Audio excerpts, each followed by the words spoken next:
Welcome all. This is the 16th edition of Amuseum Sharing Thought series. Amuseum is a new age concept foundation established in Trivandrum, the capital of Kerala. It aims at forming contemporary art displays cutting across and beyond conventional practices. Amuseum intends to create a knowledge pool based on the convergence of art and science creativity, which often deemed as a never-meeting parallels. In this de-curative space, research meets creativity, and together they build an ever-growing cultural archives of art science practices. Sharing Thoughts is a series of talks, discussions, and presentations on art. In this edition, Amuseum features Waswo X Waswo to present his works through a slide presentation. After that, Johny ML will have a conversation with him. After that, viewers of this program can join interacting with the artist Waswo. Johny ML is a writer, translator, art historian. He has 3 postgraduate degrees in creative curating from Goldsmiths College, University London, art history and criticism from MS University Baroda, and English language literature from the University of Kerala.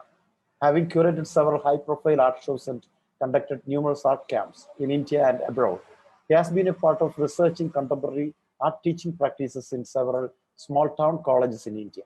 He has been founder editor of several art magazines and has been the editor of Delhi-based magazines Art and Deal and Travel and Tea. He has also been actively writing for several other print magazines like Creative Mind, Arts Illustrated, Art and Deal newspapers, and weeklies in English and in Malayalam. He continues to write catalogs, books, monographs, and biographies of famous artists of our times. His blog, Johny ML Blogspot, is a proof of his insightful response to various issues that he addresses within the art world and a variety of other areas. Moreover, he is a founder trustee of Amuseum ArtScience. He currently lives and works from Trivandrum. Welcome, Johny ML, to moderate this webinar. Thank you and welcome all. Thank you, Ajit. Good evening, everyone. Welcome to Waswo X Waswo. Waswo actually doesn't need any introduction for the Indian audience, especially for the Kerala audience. He came, saw and conquered. Vidi, Visi, Vidi. I think that is the way we can introduce Waswo. Waswo actually, he hails from Milwaukee in Wisconsin, the US. And he came to India as a traveler initially. He was trained in art. He was trained in photography, printmaking, graphic arts, and so on. He was traveling like any other American. He was preferring to travel, see the world, explore. And he came to India and he fell in love with India. He fell in love with India in a particular sense that he fell in love with the landscape and also the narratives that the Westerners had once created as a part of their colonial projects. But once he started living in Rajasthan, in Udaipur in Rajasthan, he developed a special relationship with India, especially with the artists, the kind of creative and cultural productions in India. He moved among the people in such a way that he tried to shed his Western tag, and he wanted to become one among the people in Udaipur. And also he wanted to become one among the artists in India.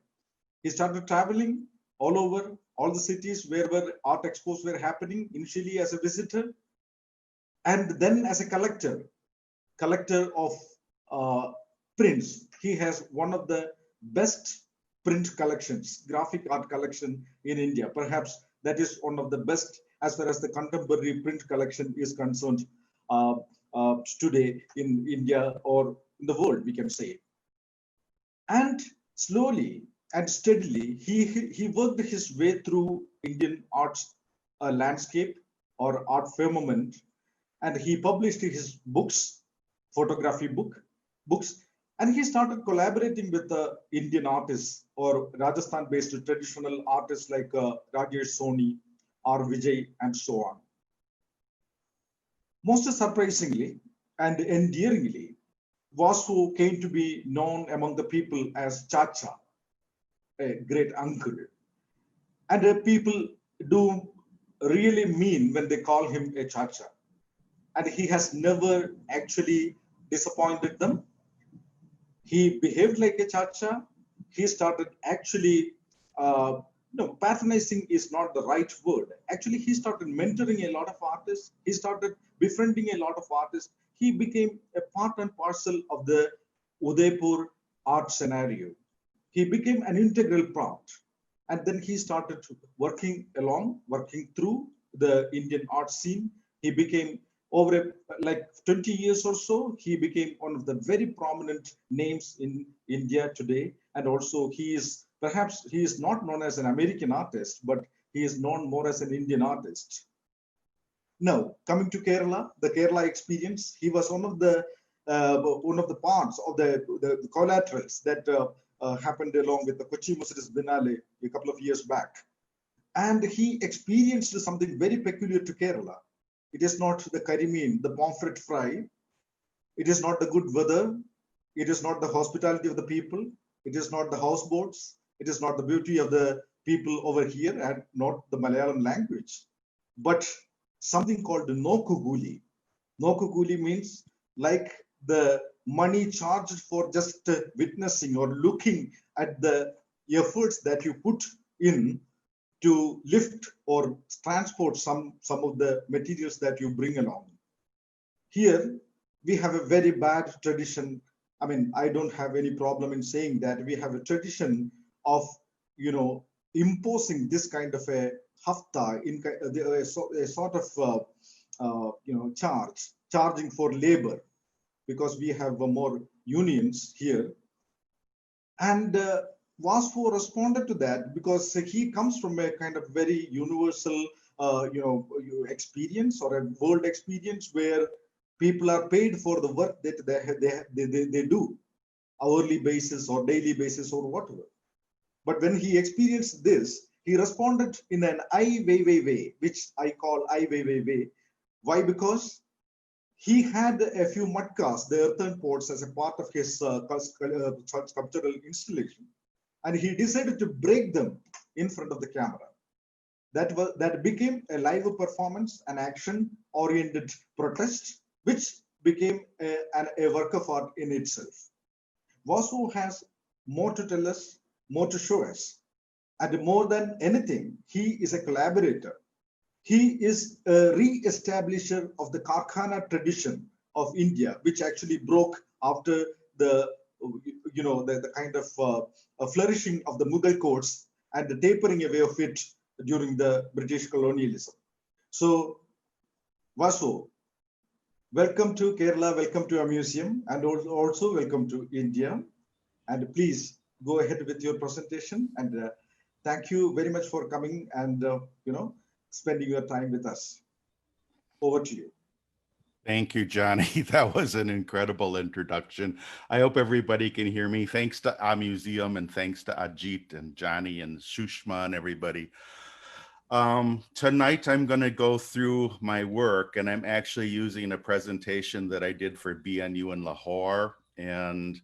But that was an hour-long presentation. I'm going to be skimming through it very quickly today. So I think I'm just going to get into it because there's a lot to talk about here.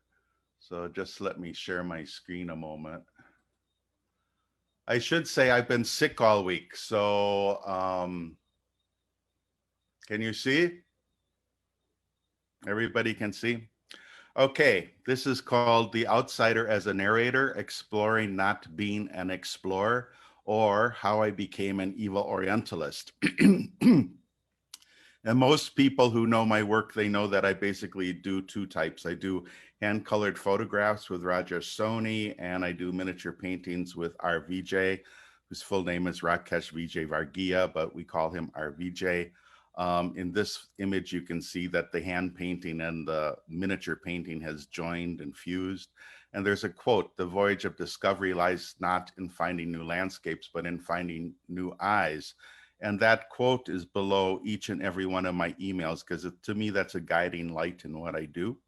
So the first thing I want to say is that the school of photography I came from, because I was trained as a traditional photographer, chemical process, it's not documentary, it was pictorialist. And if you know anything about pictorialism, it's about creating a photographic image that sort of imitates a painting. It's more concerned with aesthetics and beauty, a sort of a poetic thing. This is a photograph by Colin Murray from Udaipur of Jagmandir many years ago.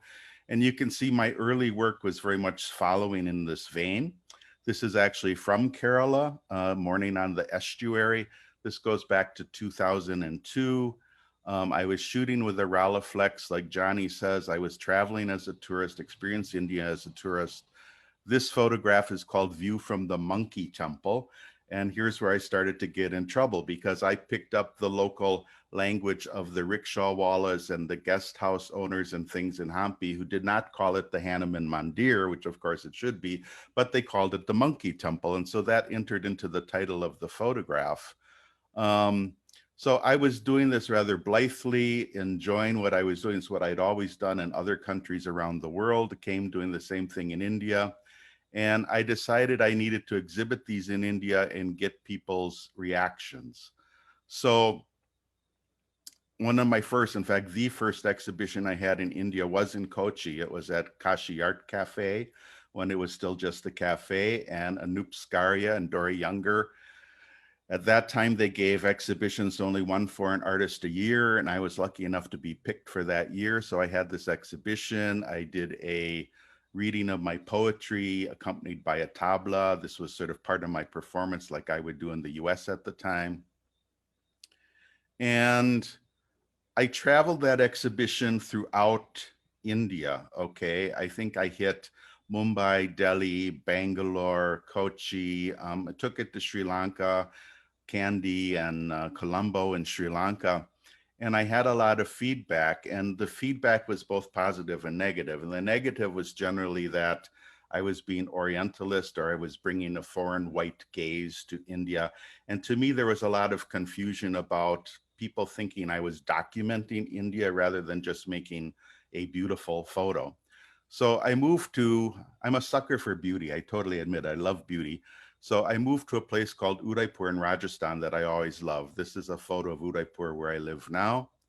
And in Udaipur, I took a break. I just took a break from photography for a while. Didn't know what to do. So I started working with a shopkeeper actually named Arvind. And I printed out some of my poems silkscreen on handmade paper. And Arvind, because there's a very strong miniature painting tradition in Udaipur, but it's a bizarre miniature painting tradition in that they paint for the tourist market. And Arvind and I cooked up this idea that he could illuminate my poetry. So these are some of the first miniature creations that I made with Arvind. And in this process, this was actually an addition of 3, because one thing miniature painters in Udaipur can do, they can paint the same painting again and again, like machines sometimes. And that's rather heartbreaking, actually, but that is the way it exists in Udaipur. And in this poetry set, this man makes his first appearance, but he has a black hat on. But this was supposed to be me in Kerala, holding the hand of a Keralan man. And as you can see, this was not really original. This actually is a fresco from Shekhawati, which is closer to Bikaner in Rajasthan. And this is the way foreigners would be depicted. They would be depicted with a black hat generally, somewhat similar to the fedora that's become a part of my work. I really liked this first experiment working with miniature painters. So then I went on to create something called The Secret Life of Waswo X Waswo. It was 10 paintings held in a bone, a white camel bone box that was painted on the edges by RVJ. I didn't know I was working with RVJ at the time because I had a shopkeeper between me and the actual artists. But in that, we did some of the first collaborations together. This painting on the left was actually done by RVJ. It was part of this. On the right, you can see my partner and Tommy and I. It's called We Walk Hand in Hand Through the Village Market. And you could see there was sort of this divided polarity in my feelings still, because I was still sort of a tourist in India. So, you know, there was the experience of photographing with my Rolleiflex out in the countryside in the village, but there was also, as the one on the right, which is called The Dream, sort of this connection back to the US. And here I'm dreaming about the September 11th attacks in 2001, which were still fairly recent in my mind, but through the window you can see Udaipur, and it very much expressed my mental state at that time, feeling sort of torn between two worlds. Also, the more I was in India, I started, well, number one, like on the right, I started to learn things. This is called, I've learned to shit by squatting, which raised quite a few eyebrows when we did this. And the one on the left is called The Sleepless Night, which was spending time in Udaipur for a while. And it's before I moved here, but I realized that Udaipur had all sorts of dramas and all sorts of things going on below the surface of sort of the happy, friendly tourist facade. So eventually I moved here. I moved to Udaipur in 2006. This is an old photo from 1920 about, I believe. And this is actually the view from the terrace of the house that I rented for 4 years. It was called Chinar Villa. This was my actual view, and it didn't change much over the years, looking over Rang Sagar and Lake Pichula. So I lived here a long time, and it's in this house that I began the series, which we now call a studio in Rajasthan. It had a very nice, it was a 3-level place. On the lower level, I had a studio with beautiful natural light. And I decided to return to photography. I started doing digital photographs in black and white. And I was thinking of doing just sort of a straight portrait series of people. And one reason I was doing this, I wanted to get off the street, because I felt when I was shooting on the street, this whole idea of, are you documenting India or passing judgment on India, was entering too much. In the studio, it seemed more like I could just make studio portraits.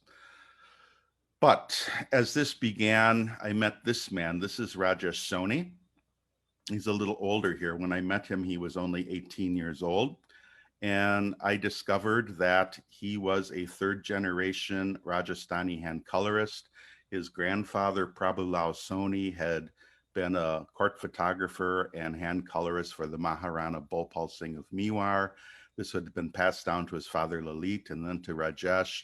And very quickly he adapted this skill. He came to my house one day and saw me making these prints.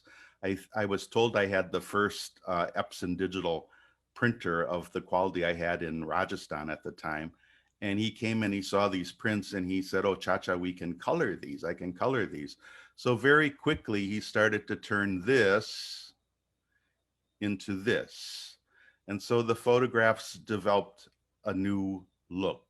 And I really love this look because to me, it kept some of the vintage feel of the early sepia photos, but there was also a certain contemporary quality to them that I really liked. So I continued in this vein. The one on the left is called Ganesh Bas Sitting. He's a farmer in Udaipur, owns land. Luckily in Udaipur, I've made an extended network of people who I know and are friends and I work with. And so this incredible white metal piece was loaned to me by one of the local shopkeepers. He just let me borrow it, you know, for the photo. The one on the right is called Ramdas in a Chair. I was imitating vintage studio photography as happened, you know, in the late 19th century, but trying to portray people who were not regal, but were common people, workers, shopkeepers, you know, like this. And very quickly I became more playful because it just started to become fun.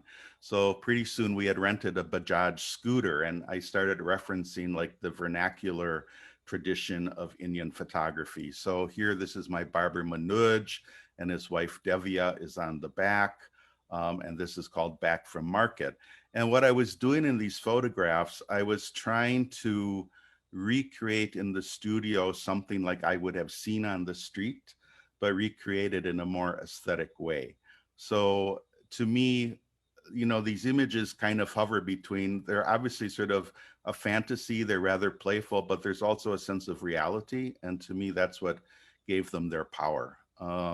The one on the left is called The Shopkeeper. We actually moved up this man, I forget his name, but we moved up his entire shop counter and his scale and everything else, his gutka and his shampoo packets to take this photograph. We moved it all to the studio. The Charatalawala on the right. I can go into all these photos. There's stories behind all of them, but I don't think I have the time. So that became a direction. Now, around the same time, I met this man, and this is a very young RVJ, the miniaturist. And what had happened is one day Rajesh, who I was already working with, zoomed up by me on his motorcycle and said, Chacha, do you want to know who is really painting your miniatures? Because I was still going through the shopkeeper. And I said, well, of course I do. So he introduced me to Rakesh. This photo was taken after he had made his first 3 miniatures for me ever. And if you look closely, you can see they don't have borders on them, because at that time we didn't have a good border artist, and Rakesh honestly was not good at making borders. So we just painted miniatures without borders. Thought the borders would come later. And the way we collaborated is I would come up with like a stickman sketch almost, and I would give that to Rakesh, and then Rakesh would like perfect the sketch, make it more of a preliminary drawing, and then he would do the painting. This one's called The Danger of Photography. Once again, I was referencing the whole issue that I was running into with the conceptual dangers of photography, though here you can interpret it's more of a sexual public danger of photography. And initially, this little character in the miniatures was really meant to be me, because in the old days, I always did wear this white hat, and he was supposed to be me. This one is called A Lecture in Civility. And I was playing with the whole notion of, you know, the Westerner coming to the third world, you know, as it would be called sometimes, and trying to explain the proper way to behave, which is so ridiculous. So I'm pointing at these crocodiles who, of course, are going to eat me. And then up in the sky, we have palaces in the sky, you know, a literal pie in the sky floating. And also what I did is I referenced some of the early photographs. So this is actually a reference to the view from the monkey temple, the sepia photo, but here I'm showing the entire landscape and how the photograph was made. It's called What is Behind Me because I literally felt it was behind me. It's like this whole process of making photography as I'd done with my Rolleiflex was a thing of the past. And this was a representation of In the Rice Fields, which you probably also saw in the sepia photographs. Now, very soon we met this man, and who's a wonderful man. His name is Shankar Kumawat. He paints at this table outside of his house. I go there at least once a week and have a chai and a beedi with him and his son Chirag. He became our border artist, and he was found by one of my assistants. He's a good artist, but he really excels at making these freehand borders. He's just incredible, and he can do them so detailed and so exquisitely. So very quickly, we started getting these absolutely stunning, beautiful borders that Shankar was adding with gold. And he didn't always use gold. Sometimes he used, you know, regular gouache or pigment, whatever. And again, I continued expressing myself. This is called You Break My Heart, which was a line from one of my poems. And I'm sort of in the Hanuman pose, burying Ram and Sita, but rather than that, I'm burying my heart to India. I was getting into sort of a very self-reflective state in my art. So these series, you know, they work together, the photography and the miniatures, but the miniatures really started taking off in a big way. I realized I could make social commentary. This one's called The 5-Star Experience. And it shows me sitting in a place like maybe Uday Villas or someplace in Udaipur. And you can see like the matka that the woman is drawing water from the lake is now being used, you know, for the tourists as matkas on the head of a woman. The fish on the plate that I'm eating is being caught in the lake by this man here. Showing the dichotomy, you know, the social strata in Udaipur as it exists, and often between the tourists and the locals, though that's not always the dividing line. And I also started getting more brave in just addressing issues. I started to feel more and more like I belonged here. So I felt like I didn't have to approach things in a real timid way. So this one is called The Accusation, and it actually referenced a discussion I had with my friend Rajan Fulari. And we were in Delhi and we were talking about who was responsible for the destruction of the Goan coastline with the pollution. And he was kind of blaming the foreigners, and I was blaming, no, he was blaming the Indians and I was blaming the foreigners. But I think actually we were kind of pointing fingers at each other, but we didn't want to say so much. So the ministers just started to comment on all kinds of things. They became the way of looking at myself. If the camera was looking outwards, the miniatures were looking inward. This is called a picturesque view. It's a comment on the whole school of pictorialism. I'm obviously looking out to the lake to something that's beautiful to make this pictorialist photograph, whereas behind me is like the reality of the situation as it was. Fantasy entered. This is called a Peace Up at Midnight. And there's an element of fantasy in here, but there's an element of truth in here too. You know, it's like there's a lot of blurry lines. I mean, sometimes I take, you know, actual experiences and I sort of embroider them and make them more magical than they actually were. But anyway, I just got to take a quick drink here. When I met Rakesh, he was painting birds on note cards, and it was really tragic because our VJ was a talented artist and he was just trapped painting for the tourist market, the most mundane things.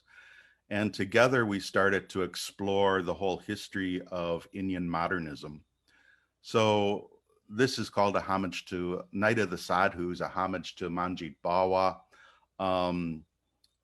Together we explored Indian modernism, you know, in a way, in a playful way in which we inserted elements from different Indian artists into our miniature style. So this is a homage to Bhupen Kakar. It's called A Quiet Night in Gujarat. Once again, I've inserted Tommy in here, but it's very similar to Bhupen's work with a few additions. This is a homage to Amrita Gill. It's called The Other Brahmacharis, which was referring to Thomas and I, who were kind of sitting off on the right-hand side, very out of place. And I've got my Rolleiflex there. There's always a reference back to my camera so many times. And I started really going out on a limb sometime. This is actually called There Is a Border Here, Note to Shilpa Gupta.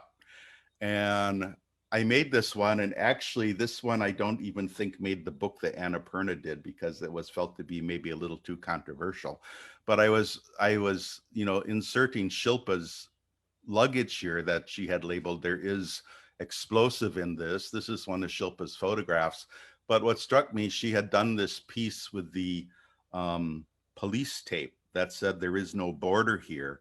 And I was feeling very much like, well, there is a border here. That's why I called this one There Is a Border Here, because not only physical borders, but cultural borders. And at this point in my life, I feel like I was struggling both with physical borders and I was struggling with cultural borders, and I was still struggling hard to be recognized as a contemporary artist in India. I won't say Indian contemporary artist, but a contemporary artist in India. And it's part of my mood at the time when this was made. I think a breakthrough show for us was in 2011. It was called Confessions of an Evil Orientalist, and it was held at Gallery Espace in New Delhi. And once again, I started to, like, you know, some of the criticism leveled against me, I took to heart and I made changes, and other criticism leveled against me, I sort of combated.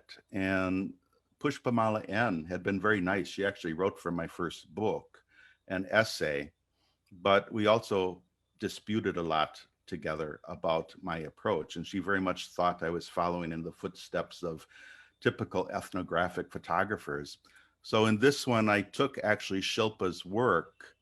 You cannot see it here very well. It's very small. It's on this folding screen. It's from her series, what is it called? Women of South India, Manners and Customs, I think, if I'm remembering that right. And in that work, she's against this checkerboard ethnographic screen with her hand out, and she's like glaring at the photographer, you know, she's glaring at the ethnographer who's making the photograph. And I thought, well, who is this ethnographer? Who is he? So what I wanted to do is like literally like pull the camera back and let's see who is this Orientalist who she is looking at. And the Orientalist is me, you know, but I'm a caricature. I'm a caricature of myself. I'm a caricature of the Orientalist. And the point of this whole thing was that perhaps we reached a stage where if the Orientalists were accused of dehumanizing their subject matter, that in some ways now Orientalists themselves, or those people who work as Orientalists, are also being dehumanized. They're being taken out of context and made it just a construct of something that is bad, totally bad, you know, and you don't have to go into any more detail than that. In this show, the magnifying glass entered the oeuvre very much on a strong level. And if you look at the work, our work, we use telescopes, we use cameras, and we use magnifying glasses quite often, because to me, they're all tools of Western empiricism stemming from the Enlightenment. So that's the reference. And, you know, it's always this war within my own head, because part of me, very much adheres to that Enlightenment tradition very strongly. But there's another part of me that's rather transcendental, actually, and very poetic, you know, and so these tools, like, you know, refer back to that one side of me, but not to the totality of me. This was, I think, the most important piece in that show. It was called The Confessions, and this was done in 2011. So this was prior to all of the white privilege talk and, you know, confessing your white sins and all that. I wasn't even aware of that at the time. But one day I just woke up, I was in Bangkok, and I wrote out a list of 101 confessions. It's like, well, what have I been guilty of as somebody with a white gaze or somebody with privilege? And halfway through, or before that, I realized I was writing a poem. It wasn't a list, it was becoming like a poem. And then in about the middle of the poem, it actually changes. There's like a catharsis, and it's no longer a confession, but it becomes much more universal. And as the reader reads through, what I hoped is they would start seeing themselves in these confessions as well, even if they were Indian, even if they were from any country in the world, that they would see that we're all guilty of making others of other people, of otherizing people. So this was printed on antique legal paper. It was embellished by miniature painting, hand-colored photographs, and now it's in the collection of a Chinese collector, and it's one of the pieces I'm quite proud of, actually. Another part of that show, Confessions of an Evil Orientalist, we did a comic book, and this was handed out free at the openings. It was called The Evil Orientalist, and we actually took miniature paintings that we had done in our series. This was a homage, obviously, to Raja Ravi Varma. Well, both of these are actually, but, you know, we made them into cartoons. So here this guy is asking, would you like to hear some A.R. Rahman? And I'm saying, I need more bong. And I can't read what's down. I forget some of this. Sometimes it's just really beautiful here and it feels like magic, incredible India. So this comic book was a graphic novel type illustration of where all of this was heading. And it became very popular and sold out. This was taken at that show. This is the whole crew. I just threw this in so you can see people. This is Rajesh Soni. This is Aslam Mohammed, who was one of my models at the time. Me, Ganpat Mali, who looks a little drunk. During the opening, hiding in the back is our VJ, our star, who's rather shy, Mayakovskaya, Amjad Majid, and Jay Prakash Chaparwal. Okay, so those were like sort of early days. In 2012, there was a big shift. And what happened is I lost my beautiful house with that beautiful terrace view to Lake Pichula. I had to move into a rather plain apartment here in Moti Magri scheme. but we compensate it by taking a beautiful studio out in the village of Varda, which is about 30-minute drive from Udaipur. And it's basically, I call it my cow shed. It's basically 6 poles with a roof, a tin roof. And this is where we make our photographs these days. It's actually had a little bit of an expansion now at this point, but this is where we make our photographs. And it was very helpful because when we went to the village, and the villagers in Varda are all just wonderful. I mean, at first I was kind of an oddity and nobody knew what the hell I was doing or why, but I mean, people really got into it. And it allowed us to start like hanging backdrops on screens. Is that my 20-minute warning? So we started hanging backdrops on screens, which allowed us to go and take photographs actually in the wheat fields, you know, out by the cenotaph, out in the fields. This is called April Harvest. This is my landlord's uncle, Summer Singh. And so this, you know, moving to the village opened a lot of opportunities in photographing the farmers and photographing the villagers. And we got more and more playful. So this structure on the right is actually an old STD booth, which of course was no longer functioning and working. It was falling apart on the side of the road. It's called At the General Store. And this is Sharu, my landlord's son.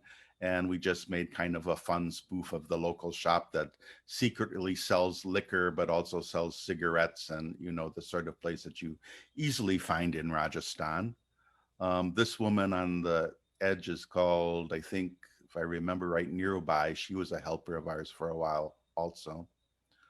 To get a feeling of how these are made, I mean, this is Badi Lake, which is outside of Udaipur. This is very close to my studio. And here we are out with the models. We actually have strung the backdrop in the lake. We had to move very, very fast because we were afraid that the water would suck up into the backdrop, obviously, and then you would see that stain in the finished product. But this is called a monsoon shower. And I don't do hardly any Photoshop on any of my photographs, but in this one, obviously, I had to do a lot of Photoshop to blend the seam from the lake to the background. This is another part of the studio. The family that I rent from live just behind here, and they also live in part of this building. And this is the roof where we often sit and have parties in Udaipur. And this is one of our village roof parties. This is Ganpat, Shankar, our border painter, his son Chirag, me, Ram Singh, one of the landlords. And this is Dalpat. You'll hear a lot about Dalpat very soon. But the miniatures follow us always, you know, so this is the same type of experience, the roof party, and it's expressed in a miniature called A Dream in Varda that Rakesh and I made. And if you look closely, you can see Rajesh and Rakesh and me up here and Ganpat. I mean, all the characters are there. And we had gone at this point into what we called our Bundi phase when we started to use red borders. And now this is where I have to kind of take a break and talk about collaboration a little bit, because people have heard this all the time. I often compare what we do to a rock band, you know. So we have Rajesh Soni, the photo hand colorist. We have our VJ, the miniature painter. Shankar, the border painter. Now Dalpat, the assistant miniaturist. Like a rock band, we sometimes have fights. And at one point I had a big fight with Shankar, and we didn't speak to each other for over a year, which is really sad because he's a wonderful person. But anyway, it was a misunderstanding. And I didn't have a border painter. So the Dream in Bundi series actually just arose from a need to do something because I couldn't do these beautiful gold borders anymore. So we all hopped on the train, we went to Bundi, and I said, we're going to do a series of Bundi style miniatures. And this miniature, which is called 3 Nights in Bundi, was actually like a little practice piece for Rakesh, because I wanted him to learn how to paint the Bundi style trees. And I wanted him to paint these 3 different style trees in this piece, but it came out so absolutely beautiful. It's to me one of our favorite pieces now. This one is called Dream of Deluge. It's a reference to a painting that hangs in the city palace here in Udaipur, where I think it is Maharana Fateh Singh, I think, is crossing here the Sisarma River with his entourage. But in this one, it's me and my partner Tommy, and then my entourage with people carrying the luggage, the umbrella, the camera, the water bottles. But this shows how much now Rakesh has grown. Our VJ has grown so much, and he's adding so much of his own elements. If you look on the left, I had told him, I said, make sure that when you paint these men holding the rope, they're just not standing there. You have to really make it look like they're pulling. And Rakesh did just such a beautiful job. I mean, he so grew as an artist from the days of painting birds on note cards. It's incredible. And the way he has these people really leaning into it. And then on the right-hand side, this was an addition he totally made himself. It wasn't my idea. He added this monkey on the rope, which gives a sense of the tension of the rope and the weight of the monkey. So it's an absolute brilliant addition on the part of our VJ.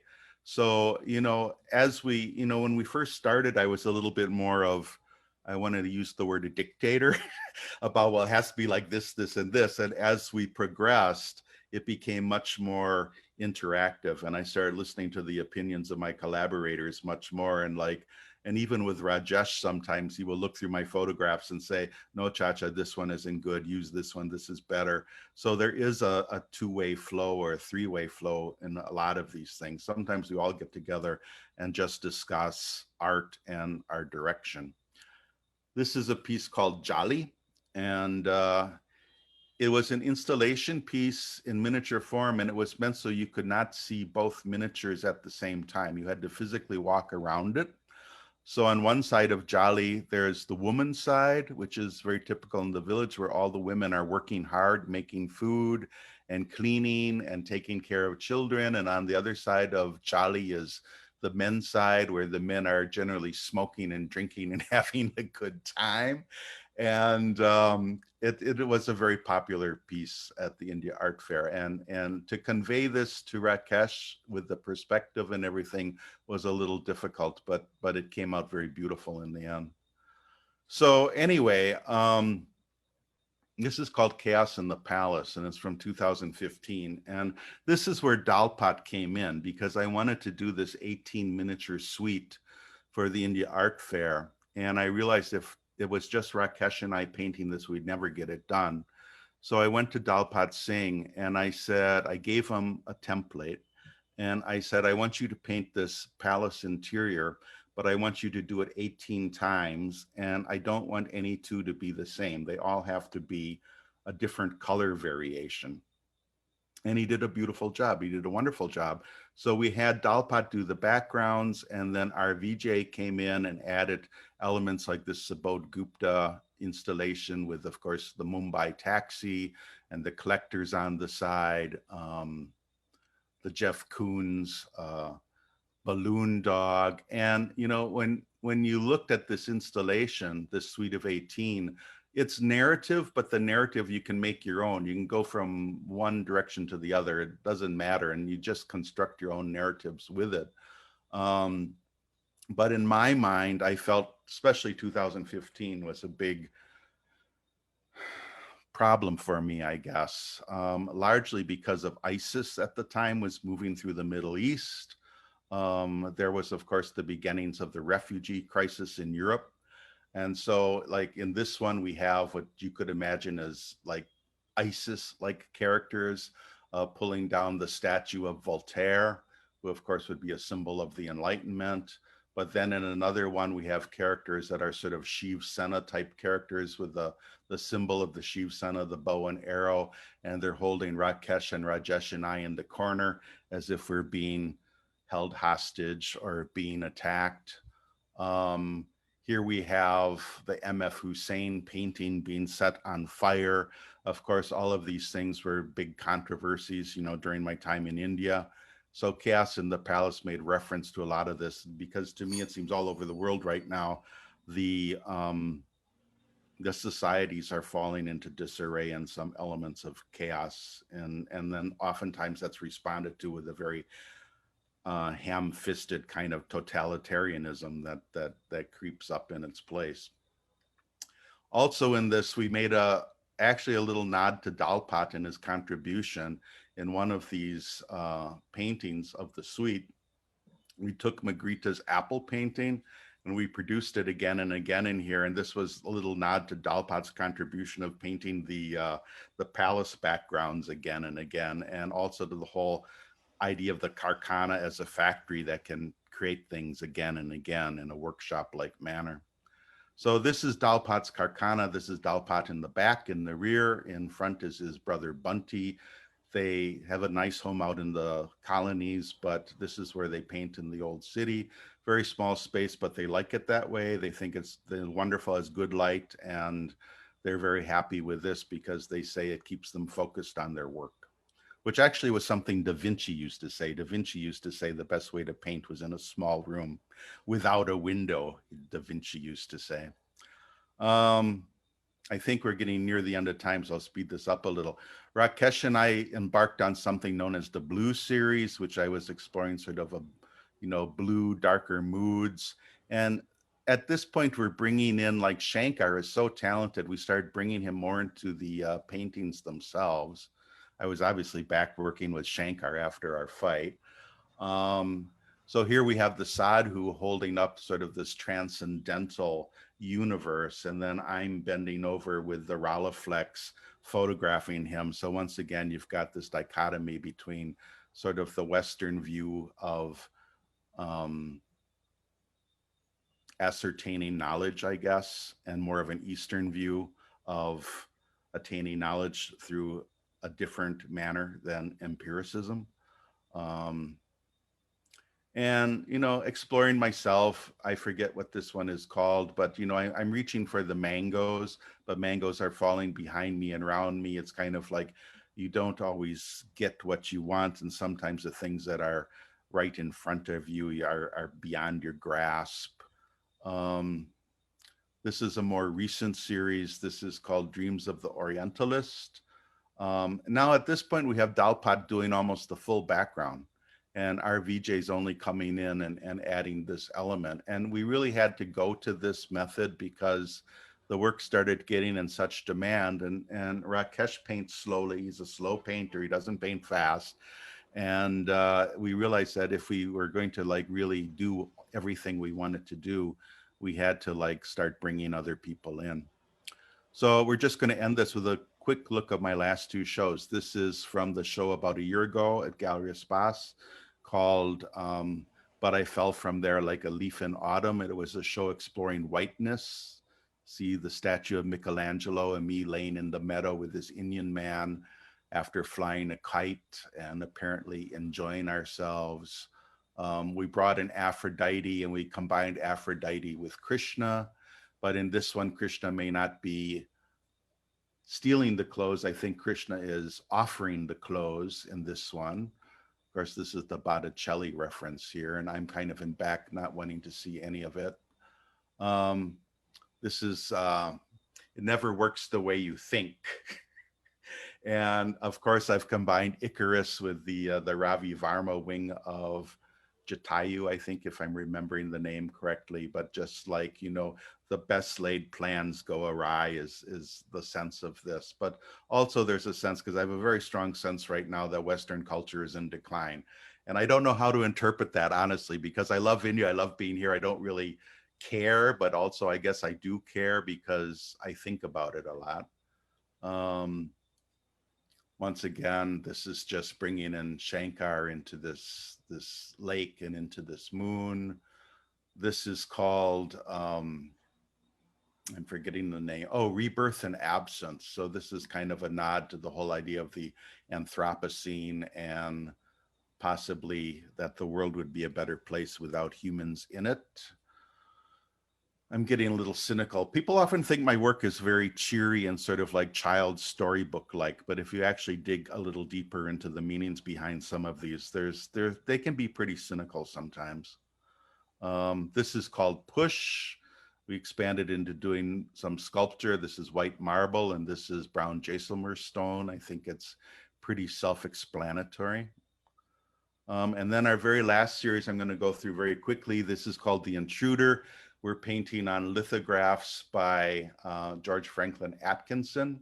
And I looked at Atkinson's work from the Curry and Rice book, and I realized that he was kind of doing the same thing I was. He was kind of making fun of British society. He was making fun of himself, but he had more of a tendency to also make fun of Indians.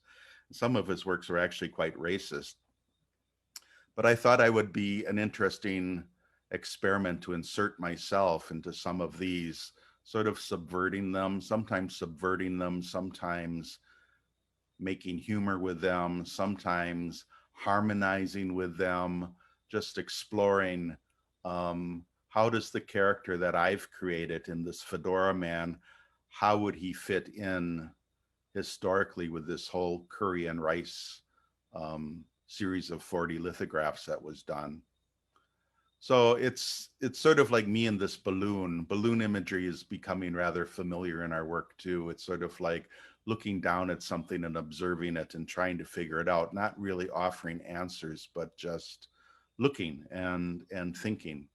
So anyway, I'll kind of end it here. This was a series that is now on show at Latitude 28. Currently in New Delhi, it's called We Are Always Working. And I started to explore the whole idea of the photo studio as a stage, and also the whole idea that what I'm doing is in ways sort of making a diorama. That became a concern of mine. So I just wanted to face that head on and explore that idea. So I'll end it here. This is me on my old terrace. This is called The View, reading one of my own books. And I missed a whole lot in giving this talk, but how did we do on time? Johnny?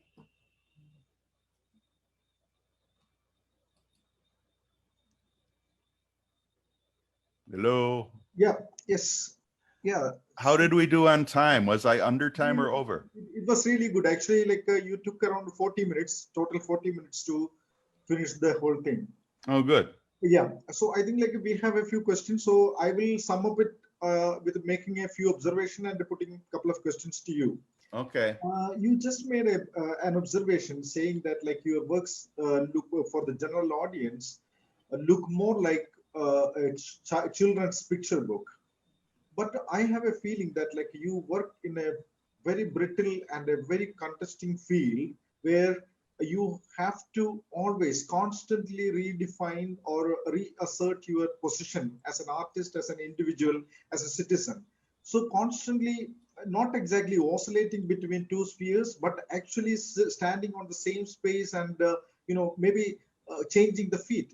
Like you constantly change the foot to assert yourself or to make your presence very clear, and also the kind of deconstructionist attitude that you take throughout your career, which actually stems from the very idea of this being stretched into or kind of divided between two spheres, two different spheres, maybe the Occidental and the Oriental. So standing between it and also the constant effort to redefine, that makes your work more of a deconstructionist performance throughout. And rightly, we could see that the performative acts that through happening in most of your work were collaborative participations, like collaborative actions constantly build, and also frame. And whenever you look at the lack of framing, as in when Shankar Kumawati is absent, like the frame in a way dissipates, and a sort of anxiety is coming there, And the other point is the awareness of the imminent collapse. When you refer to the pictures of Icarus or the mythology of Icarus, you always have a feeling that there is something going to be falling. And in one of the paintings where one of the latest series, like you refer to Surendran Nair's painting. Yes. The interior monologue of an actor, rehearsing on a Ashokan pillar, which was a controversial painting. And also you refer to this Icarus and the what you travel in travel in the balloon and see the things. So you always feel this imminent collapse, which is actually defining in a way your work. Recently, I was reading Azadi by Arundhati Roy, or a collection of essays by Arundhati Roy, where she talks about the various tribalities, there are various tribals existing simultaneously in Assam during the colonial period, and how their identities have become, like a contentious point, like they became at loggerheads with each other in order to kind of assert their identity as the natural, inheritors of that particular land. Where she refers to kind of fickle islands, the moving islands and the disappearing islands in Brahmaputra, where people live, and one fine morning when they get up, actually the island, the mud island is sinking. So they may have to migrate to other islands. They are like almost like boat people. We can say that they are like a fickle island people. And what they hold on to, are the documents, their documents like Aadhaar card or their birth certificates or their school books, certificates and so on. So she says that is the one article which she has written with a lot of pain in her, like the people holding on to it. So why I'm saying this, I want to connect that particular essay and the idea of that essay or that particular episode of that essay with a post that you did, you posted like a couple of days back, that you got your visa, renewed for one more year in India. So I think that I can make this connection, and also like maybe you can comment on like how you live between these continents, and also like this precarious nature of your existence as a constant itinerant without gaining a particular identity forever or a citizenship forever. At the same time, you are not comfortable with the kind of identity that you have back home. You travel to meet your friend or your partner Tommy in Thailand. So this is constantly happening, and that also I think like the whole brittleness or whole precariousness of your existence, that itself becomes manifested in various ways in your works. So two questions: how do you see this whole migrant issues all over the world, considering your position as one of the constant, someone in exile permanently, in a constant exodus? The second one, why Udaipur? Why you took Udaipur as your destination? Another thing is that is there any reality in being called as evil Orientalist, which now you wear with a lot of pride? An accusation become a title, honorary title these days. Anyway, okay. So now you can speak on that. I think we're in a time period where everything is in such a state of flux throughout the world. And I mean, if you look at the rate of change through human history, it was always relatively slow. And of course, there were giant episodes like the French Revolution, the American Revolution, and things like that. But of lately, everything, because of technology, is just going vroom, and change is accelerating so much. I mean, we're looking at AI now, we're looking at all kinds of things. So I think everybody is now living in a sense, if they're keeping aware, of high anxiety.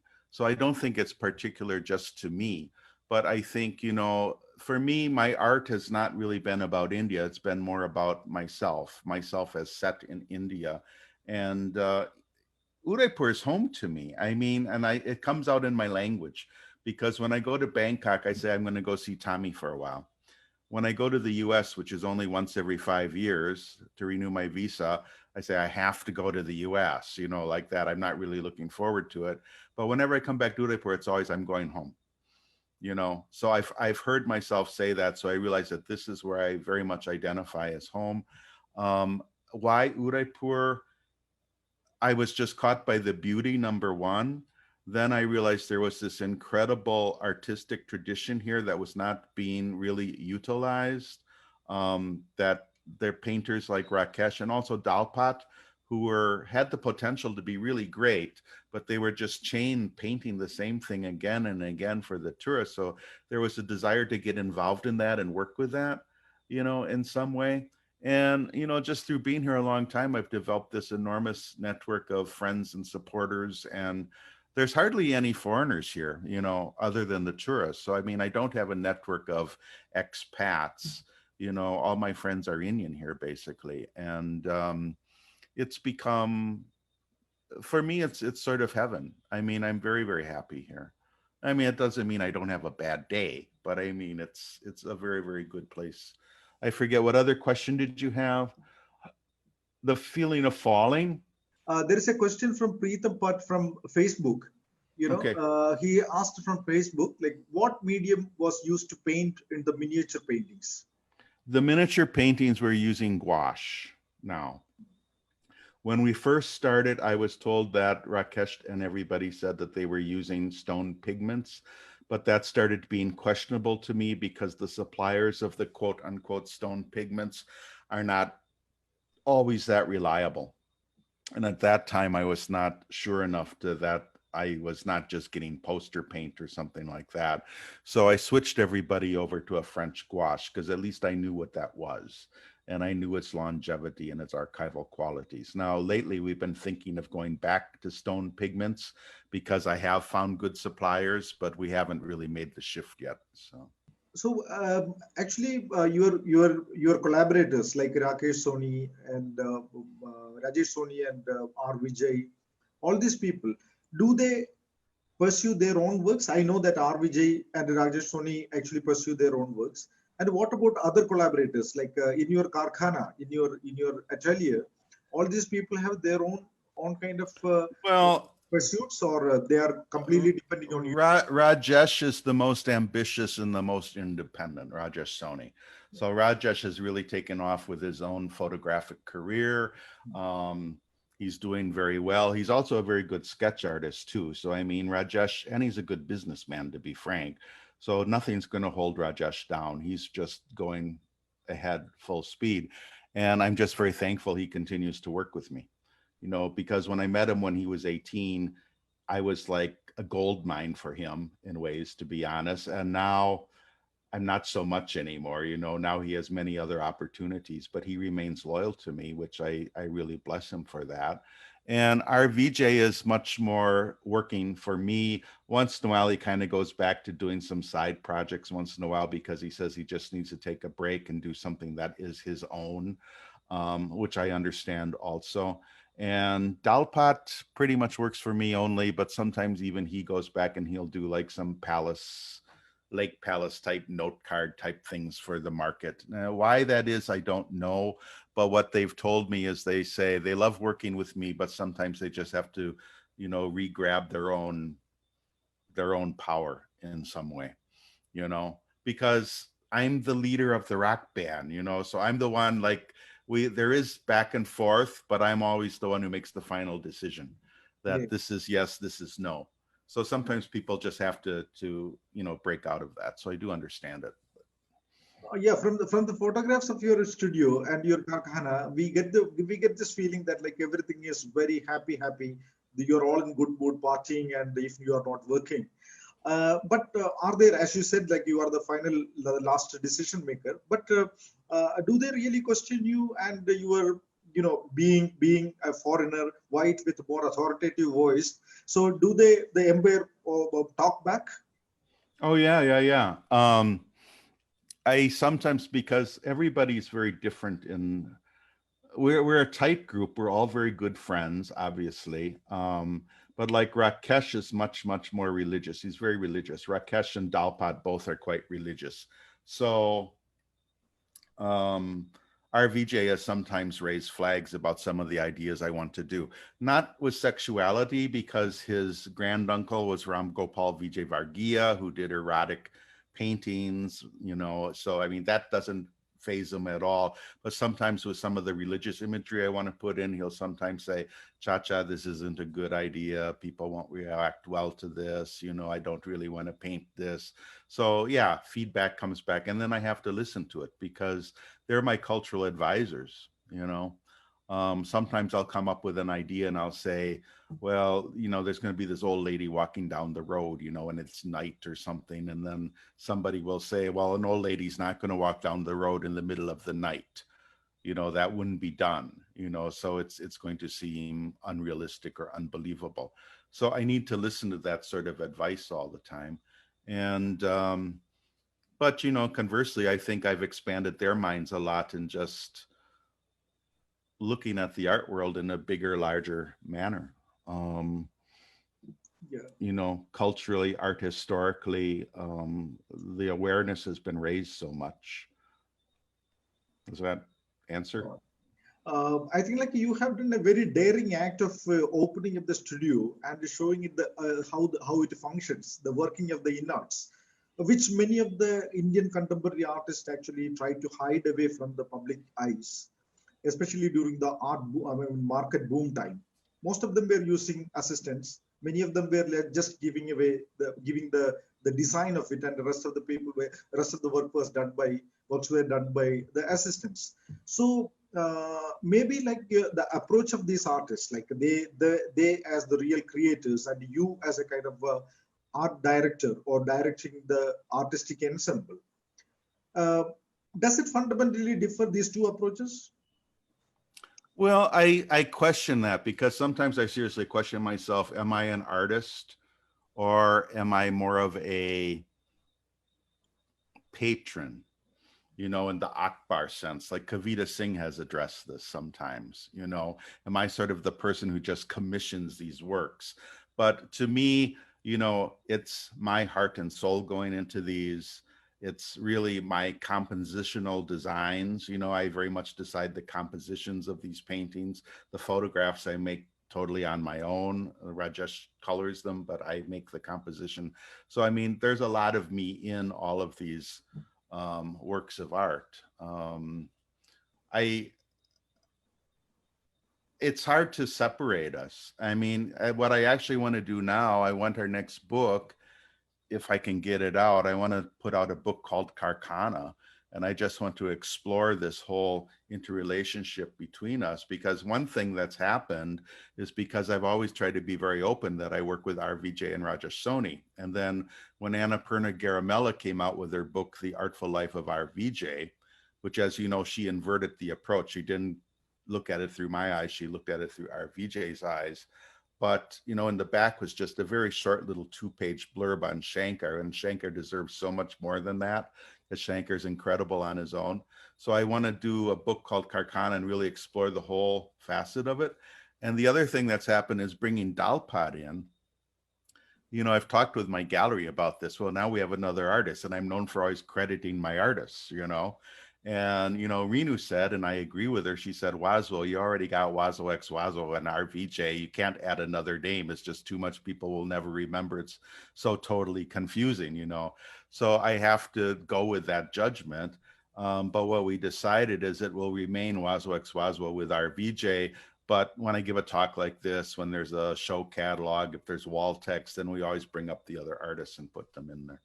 I don't want to hide anybody away. I'm very fortunate, because I get told all the time. I mean, if I go to Delhi, I've had other artists say, Waswo, you're so foolish. Somebody's going to steal those artists from you. They're going to steal those artists from you, that kind of. It's like, I don't own them. We don't have contracts among each other. Actually, Rajesh and I have a contract now, but that was because he wanted it. Yeah. He wanted it. He said, in case you die, I want to have some claim on the photographs that were made. So, I mean, he's a businessman in his brain. But I mean, yeah, we work together out of love and loyalty, So, and I always said, if we can't work together out of love and loyalty, then I really don't want to do it at all. So. How kindly the Indian artists took your series called Homage to Indian Modernism. Like you referred to Majid Bawa, Abata Shergill, and all these people. We did Atul Dodia, we did Anju Dodia, we did, I can't remember all of them now, quite a few. Rabin Mondal we did from Bengal. But the series was popular. I mean, if sales are any sign, they all sold out, but what the art community thought of them, I haven't really gotten strong feedback. But I think it wasn't the intention, but I think that people realized that through my doing that, I was, honestly interested in the history of Indian art. And at the time I was reading voraciously, you know, every book I could about Indian art because I wanted to fit into the scene. I wanted to know its history as well as I could. And that's one thing that, you know, language is so important because, and I think I've talked about this before with you maybe, but it's like as a foreigner who speaks monolingual English, India is very open because most everything is all in English. So that's a book that opens up to you. And when I'm in Thailand, for a while, I had dreams that I would like break into the Thai art scene as well. Well, there's a brick wall of language there because everything that's written about Thai art is in Thai. It's very, I think there's like 3 books published on Thai art that are in English now, you know, and even the magazines are in Thai.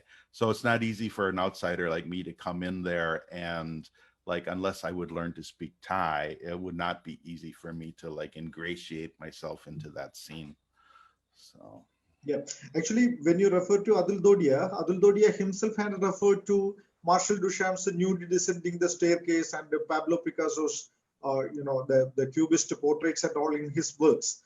You know, Right. so I think like, yeah, people, the artists have done actually referring or counter referring to the Western modernism as well. You know, even Rabin Mandal in that case. Sure. So yeah. So now, as you mentioned, like mortality of any human being, like you and I, or you know, so what are you going to do with the collection? Like, have you become to a museum or a trust or something, your collection of your Indian print? Well, we've gotten some things into some nice museums, which I'm very happy about. And I mean, we have a photograph in the Asian Art Museum of San Francisco. We have some work in some other museums I don't really want to name right now, but we do have some work. The Museum of Art and Photography in Bangalore, MAP, took a whole lot of our photographs. So they have a huge collection there. In fact, MAP has the original 69 sepia photographs that we traveled through India. The actual original photographs that went with us from place to place. And those to me are really precious because we would carry those on trains. My old assistant Shrinu and I, who is from Hampi, we'd carry them on trains in a suitcase. Every place we went, they got reframed up, you know, new frame, new exhibition. Then we'd take them all out of the frame, put them in a little suitcase and travel to the next place. So, I mean, we put in a lot of work in those days. There's so many stories. I remember we were about to open our show in Kandy in Sri Lanka, and we had printed invitations in Colombo because they had good printers in Colombo and Kandy didn't have at the time. And then all of a sudden they needed the invitations in Kandy. And so Shrinu and I hopped on the train from Colombo to Kandy just to deliver the invitations so they could be mailed out in Kandy. And so, I mean, we did a lot of work in the early days, the old days, physical work. And Shrinu would always encourage me. You know, Shrinu, he was more smart than I was. He was more aggressive. And he would say, like, you know, when we had our show at Alliance Francaise in Bangalore, you know, he said, Chacha, go to the Deccan Herald. Just go there. I said, well, who am I? He'd say, well, just go in there. Say you're an American photographer. Just do it. And we would make a CD that had images and some files and a press release. I'd go to the Deccan Herald, you know, knock on the door, say, oh, is it possible to speak to a feature writer? I'm a photographer having a show, blah, blah, blah. And doors started to open. I don't know if that would still happen these days, but it did back in 2001, 2002. So. Yeah. So this one last question from this session. I would just want to ask you, like, what do you think? Like in the new normal, everything has gone online. Even we are doing this conversation online. Right. So the exhibitions are online now. But what do you think that there would be a day that we will again going back to the gallery spaces and contemplating on the works as we used to do before? Well, in one ways, I'm really happy everything's gone online because it made a lot of galleries and people who never bothered to even keep their websites up to date suddenly had to get busy off their asses, you know, and get up with the times and up with technology. So in some ways, it's been very good. But with everybody being online, even with my own channel with Evil O, you know, it gets boring after a while. It's, you know, another Evil O episode, you know.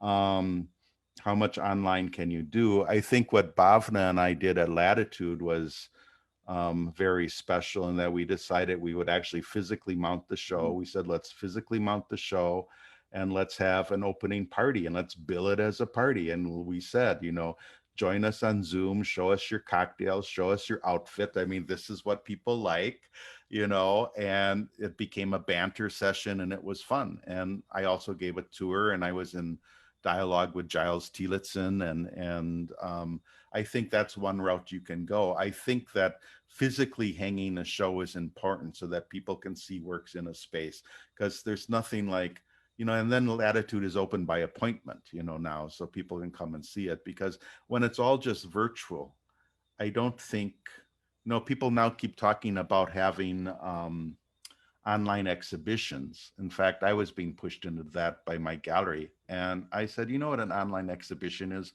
It's known as a website. I said, every gallery has one, you know, already. There's nothing special about it. So you have to come up with creative ways and unique ways to make whatever you're doing online very special. Because if you're just putting images up there with what medium they are, whatever, it's not going to have any different effect than a website does. So that's my honest opinion. Maybe I said too much. Thank you very much, Waswo. Now over to Ajit. Please say the formal vote of thanks. Okay. Thank you, Johnny. No, is there any attendees have some questions to ask? Yeah, if there's more questions, I'm here. Hi, can I ask a question? Sure, Bihan. So I was wondering that, you know, you have experimented with Bundi style. Have you like sort of ever wondered or tried to experiment with more different styles, or like was that something you decided, you looked at that particular style you have and you decided, okay, I'm going with this? Or did you sort of experiment in different series with different elements from different schools? I think Rakesh's style has always been all over the board. It's been a little Miwari. It's been a little company school. You know, it's been a little Pahari. You know, it's been eclectic. I think by going to Bundi, because I've always loved Bundi, it's a beautiful place. And it's so obvious that they have their own type of miniature style there when you go and you visit and you see the frescoes and the paintings. I think it wasn't so much doing something different as it was focusing on something special, if that makes any sense. Because I think we're rather wide range to begin with. So thank you, Waswo and Johny ML for joining this museum sharing thoughts on art on Sunday session. And we know that you were suffering from some mild illness, and